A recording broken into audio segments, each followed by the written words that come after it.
Welcome back mga kaaldab. Ito na naman po ang inyong lingkod, si Mr. Destiny. At magbibigay po tayo ng pinakamainit na update po ngayon sa social media. Well, ito muna pag-usapan natin mga kaaldab kung bakit ko nga po ito mga pinapakita etong Eat Bulaga dahil nung araw po, nung Sabado mga kaaldab, talagang mawiwindang po kayo. Di po ba? Yun po talaga yung pinaka masasabi natin na dapat napakaganda at napakataas ng ratings. Pero bumagsak po mga kaaldab. Siyempre meron tayong ebidensya at resibo. Hindi naman po mawawala yan. Sabi ko nga po sa inyo, may mga bagay-bagay na mahirap nga po talagang ipaliwanag. Pero 101% meron tayong ebidensya at resibo. Di po ba? At bago tayo dun dumako, dito muna tayo sa mga post ni Mengay. Ito po mga dinilit na po ito. Mga post na talagang mapapaisip naman po kayo. Di po ba? Na bakit nga po ba dinilit na ni Mengay yung mga ganitong update, mga ganitong post na pagpapatunay lang po mga kaaldab. Sabi ko nga po sa inyo, relax lang. Di po ba? Maging kampante lang po kayo sa dami ng ebidensya at resibo na hinaatid natin, pinapakita natin, sinasabi natin. May kanya-kanya po tayong opinyon. May kanya-kanya po tayong reaksyon. Sa dami ng ebidensya, sa dami ng mga nagsasabi ng ganito-ganyan, kampante lang po kayo. Di po ba? Tapos sasabihin nila, hindi, fake news yan, Mr. Destiny. Lahat ng mga sinasabi mo, hindi totoo. Wala naman pong problema. Hindi po tayo namimilit. Pinapakita ko lang yung mga bagay-bagay na hindi po nakikita ng mga taong nagde-declare na mag-move on na ang ALDAB. Nagsasabing tapos na ang ALDAB. Di po ba? Sila lang naman po nagsasabi. Pero okay lang naman po yun. Gaya nga po ng pinapaliwanag ko, madali naman pong malaman kung sino nga po ba talaga yung nagsasabi ng totoo at nagsasabi ng fake news na wala naman pong pinapakita, di po ba? Pero bago tayo tumuloy sa ating pinaka main topic, kung bago ka lang sa channel na to at isa kang true-blooded Aldab Nation na nagmamahal po kila Mengay at Isoy, tama po ang channel na pinuntahan mo, kaya consider na po kitang bagong subscriber at huwag mong kalimutang i-share ang mga video po natin sa mga mami, sa mga titas, at sa mga senyor. Itong ipapakita ko ay hindi ko po ito inedit. Ito po ay base sa Newton People's Rating Urban na kung saan ibinigay nga po nila, di po ba, ang AGB Nielsen na kung saan nga po ipinapakita nito ang mga ratings ng mga istasyon na pinalalabas, kung nagiging trending nga po ba ito, kung nagiging top 1 nga po ba ito, o nagiging top 20. Sa 1 to 20 mga kaaldab na ratings, ang pag-uusapan nga po natin dito, ang pagbagsak ng Eat Bulaga. Nakakalungkot, di po ba?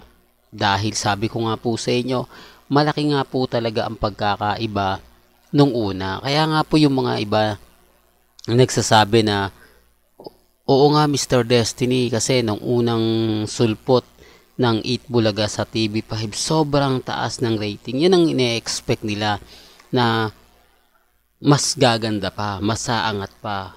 Parang wala po talagang nangyari. Halos maraming kritiko nga po ang nagsabi na gaganda ang Eat Bulaga sa TV5 pero wala di po ba?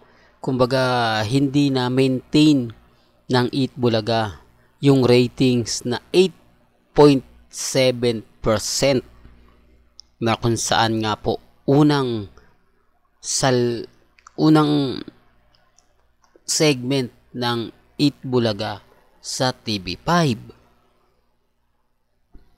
Sinasabi ko lang po ito mga kaaldab para lang po sa kaalaman ng lahat. Kasi kung di natin gagawin yan, kung di ko sasabihin yan, ang sasabihin naman nila, fake news lang daw po ako. Lahat daw po ng mga sinasabi ko, hindi totoo. Wala naman pong problema yon. Hindi naman po ako namimilit. Di po ba? Gaya nga po ng sinasabi ko mga kaaldab, ito'y base po mismo sa ratings na inilalabas po ng Urban. Sasabihin na naman nila inedit, kaya nga po nagpapakita ako ng mga ganitong ebidensya at resibo. Na yung iba sumasang-ayon naman po. Marami kong comment na nababasa na hindi naman kasi gaano kagandahan ang 8 Bulaga. Hindi katulad nung sa TV5, sa GMA Network o sa APT na maraming mga artista nga po ang nag-guess na kung saan nga po talaga mararami at mga sikat. Kaya hindi nyo po pwedeng ikumpara. Di po ba? Natama naman po sila. Sabi ko nga po sa inyo, may mga bagay-bagay po na kumbaga kakaiba. Kaya nga po itong pinag-uusapan natin sa mga bulag at bingi. Sa mga nagsasabi na mataas ang ratings, maganda yung ratings, depende na lang po yan. Di po ba? Ito yung pinakamaganda mga kaaldab na lagi ko pong sinasabi sa inyo. Ito nakakaramdam na ng pagbagsak ang 8 Bulaga. Di po ba? Kasi kung titignan nyo mga kaaldab yung ratings niya, talagang napaka baba mga kaaldab. Sabi ko nga po sa inyo, umabot po siya ng 4.3%, samantalang ang Showtime ay 5.7%. Dito pa lang mga kaaldab, may mali na, no? Napakalayo, no? Kung ikukumpara nyo, ito ano pa to AZ2 o GTB. Kumbaga, hindi siya mapapanood sa mismong mainline ng GMA Network sa Channel 11.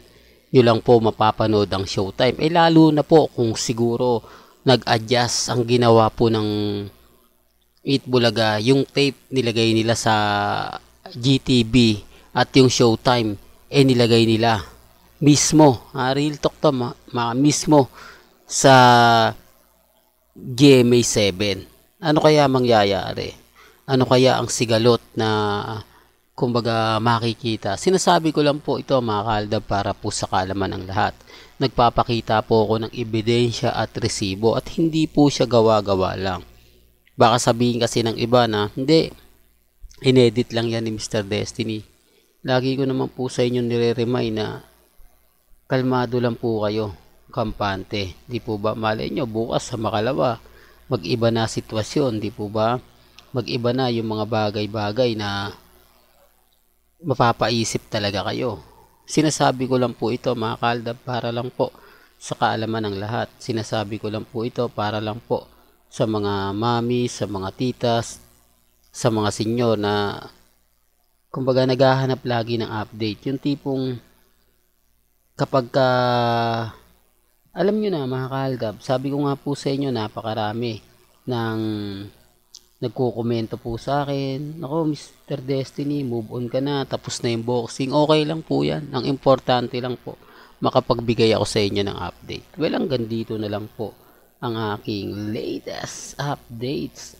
Kaya kung gusto nyo pa po ng pinaka-latest at sariwang update, abay tumutok lang po kayo dito po sa channel ni Mr. Destiny para updated po kayo sa mga latest at sa mga bagong video po na ilalabas po natin maya-maya lang. Hanggang sa muli, salamat po sa panonood at pakikinig.